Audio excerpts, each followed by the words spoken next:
Work out பண்ணி முடிச்ச அப்புறம் பெயின் ஃபீல் பண்றீங்களா?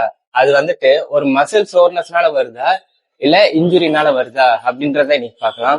So welcome to day 3 of getting a better physique and my clinical coaching rank.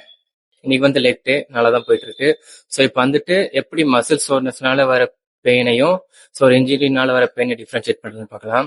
இப்போ நேற்று நான் வந்துட்டு செஸ் ஒர்க் அவுட் போட்டேன். ஸோ செஸ் ஒர்க் அவுட் போட்டு ஒரு 4 ஹவர்ஸ் லேட்டரா எனக்கு வந்துட்டு அந்த செஸ் மசில் ஃபுல்லா ஒரு ஒயிட் ஸ்ப்ரெடோட ஒரு டல் லேக்கிங் பெயின் இருந்துச்சு. ஸோ அது வந்துட்டு ஒரு மசில் சோர்னஸ்னால வர பெயின்.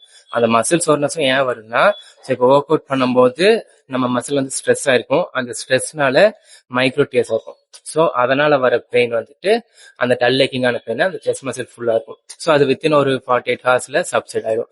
இதே இன்ஜுரினால வர பெயின் எப்படி இருக்கும்னா, ஸோ இப்போ நான் அந்த செஸ் ஒர்க் அவுட் போட்டுட்டு இருக்கும் போதே ஒரு சடன் பெயின் வந்துட்டு கிரியேட் ஆயிருக்கும் பிகாஸ் ஆஃப் த இன்ஜுரி. அது வந்துட்டு ஷார்ப்பா இருக்கும், ஸ்பெசிஃபிக்கா ஒரு இடத்துல மட்டும் இருக்கும்.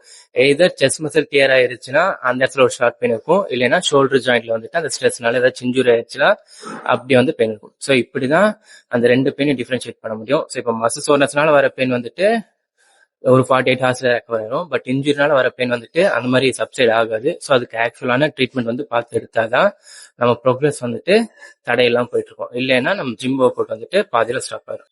டே 3 ஜிம்ல கம்ப்ளீட் பண்ணியாச்சு. இனிமேல் கிளினிக்கல் போஸ்டிங் தான். ஸோ நேற்று கிளினிக்கல் போஸ்டிங்லயும் பெருசா எந்த ஒர்க்கும் இல்லை. எனக்கு ஐசியூ டியூட்டி கொடுத்துருந்தாங்க. ஸோ ஐசியூலையும் போய் பார்க்கும்போது 2 கேஸ் தான் இருந்துச்சு. ஒன்னு கார்டியக் கேஸ், இன்னொன்று வந்து கேஸ்ட்ரோ கேஸ். ஸோ அதுல பிசியோக்குன்ற பெரிய ஒர்க் எதுவுமே இல்லை. அதனால கொஞ்சம் ஈஸியா தான் இருந்துச்சு. ஸோ இன்னைக்கு போய் பார்த்தாதான் என்னன்னு தெரியும். அவ்வளவுதான். நீ டே 4ல பார்க்கலாம். பாய்.